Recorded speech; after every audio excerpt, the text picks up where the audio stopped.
Senhor presidente, senhores vereadores, senhora vereadora, todos aqueles que me veem e me ouvem, aqui presentes também pelo rádio e pela televisão, cumprimento a todos. Na legislatura passada, trabalhei junto com outros vereadores, principalmente o vereador Dr. Paulo Eduardo, na revisão do regimento desta casa. E, naquela ocasião, propus que nós passássemos a ter 2 sessões semanais.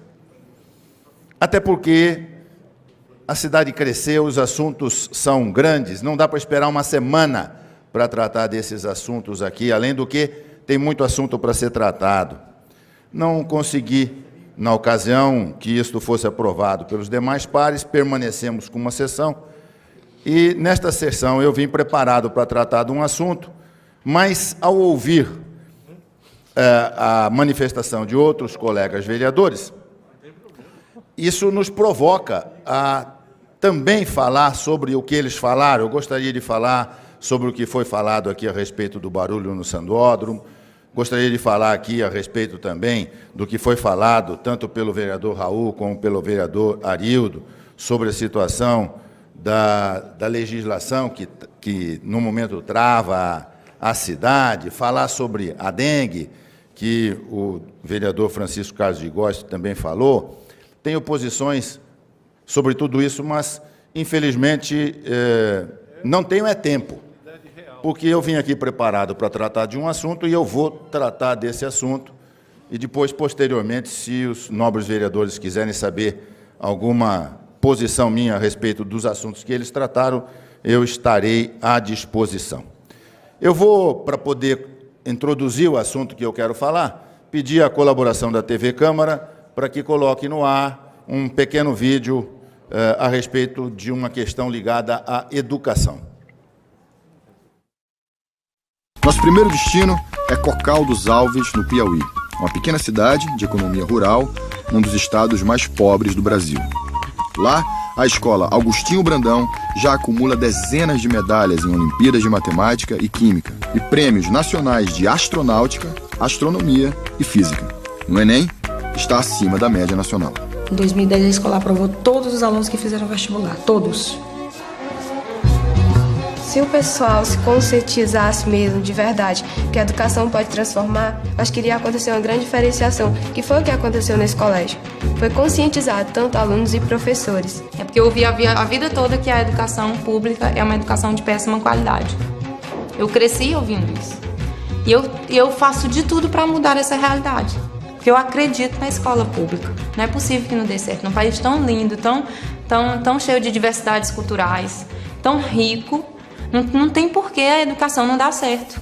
A mudança em Cocal dos Alves começou em 2003, quando a diretora Narjara e um grupo de professores receberam a missão de abrir a primeira escola de ensino médio da cidade. Aqui, nesse início de trabalho, nós vivenciamos as situações mais adversas que o público possa imaginar, assim, de falta de tudo. Mesmo assim, o trabalho aconteceu. E quando aconteceu, foram que os apoios, né, aquilo que já era para estar sendo fomentado naturalmente, é que surgiram. Para abrir a escola, era necessário que os professores fizessem uma especialização na universidade. E isso foi feito. Senhores, eu toquei nesse assunto porque aqui no dia 26 de novembro, próximo agora, vai ser realizada uma palestra Educação, Segredo do Sucesso, de Cocal dos Alves, no Piauí. Vai ocorrer na Faculdade de Odontologia, será ministrada pelo professor piauiense de matemática, Antônio Cardoso do Amaral. Esse professor ministra aulas nessa escola, e essa escola foi premiada da primeira à 11ª Olimpíada de Matemática das escolas públicas desse país. O município de Cocal dos Alves, que os senhores viram aí no vídeo, está entre os 30 municípios de pior índice de desenvolvimento humano do Brasil. Vejam, entretanto, a qualidade do ensino que existe lá. E, a propósito disso, fica aqui o convite para todos os interessados assistirem a essa palestra, que precisa ser feita a inscrição. Eu destaco aqui um artigo que está publicado na revista Veja desta semana e que eu xerocopiei. O artigo é Onde Erram os Professores. Cláudio de Moura Castro, que é conhecidíssima autoridade brasileira em matéria de educação e escreve todas as semanas aqui na revista Veja, destaca que o Bill Gates, que é um dos criadores lá da informática, não é? Um arquimilionário americano, resolveu colocar a sua fortuna para fazer uma pesquisa através do seu instituto sobre o que é que realmente funciona em matéria de educação. E para isso foi feita uma grande pesquisa nos Estados Unidos, para procurar descobrir o que influencia a qualidade do ensino, o que faz com que o aluno verdadeiramente aprenda. Essa pesquisa está sendo replicada aqui no Brasil, através de uma empresa privada que está também realizando a mesma metodologia e já os primeiros trabalhos indicam os mesmos resultados. Eu vou dizer algumas coisas aqui que estão na matéria, para que os senhores se surpreendam, se for o caso. A idade e a experiência do professor tem pouco a ver com o aprendizado do aluno. O nível de escolaridade tampouco se associa ao tanto que aprende os estudantes. Em particular, mestres e doutores não trazem mais rendimento. No geral, cursos de reciclagem são perfeitamente inócuos. Os sacrossantos princípios de reduzir o tamanho das turmas têm uma consequência previsível: apenas aumenta os custos, mas, exceto em situações particulares, não melhora a qualidade. Essa universidade positiva inspirou-se nos mesmos estudos, adaptou os métodos e está replicando isso no Brasil, e os primeiros resultados da versão brasileira começam a pipocar e confirmam esses dados trazidos na pesquisa americana. A pesquisa confirma as hipóteses.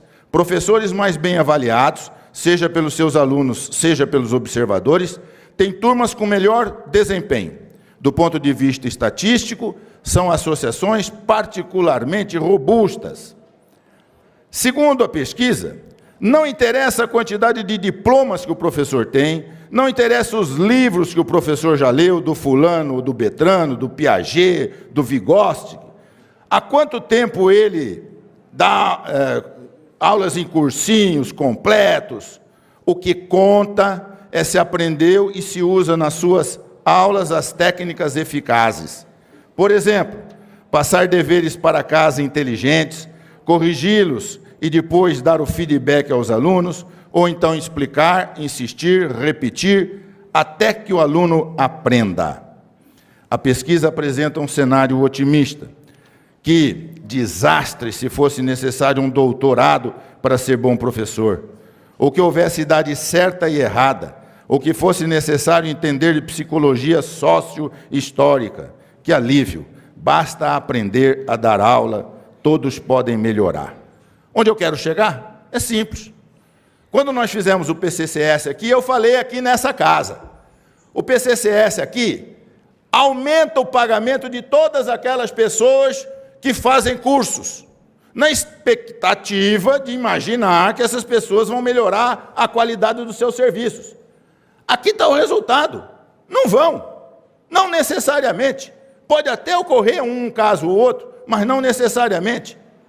O que a gente tinha que medir aqui é a qualidade do ensino que a pessoa ministra, a qualidade do trabalho que a pessoa realiza, independente da titulação que a pessoa tenha.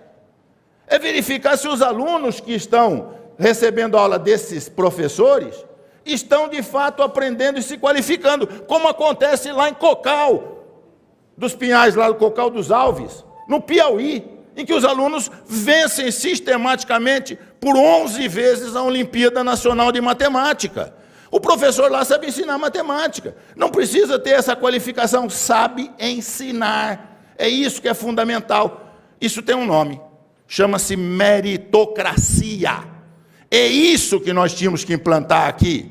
Pagar mais para quem desempenha melhor. Pagar mais qualquer funcionário da prefeitura, do DAI, da Endurb, de onde for, deve ganhar mais na medida em que o serviço que ele presta para a municipalidade seja de melhor qualidade. É isso que tínhamos que fazer. Hoje estamos pagando caro esse PCCS, aí vamos pagar caro mais uma vez ao longo do tempo. Muito obrigado.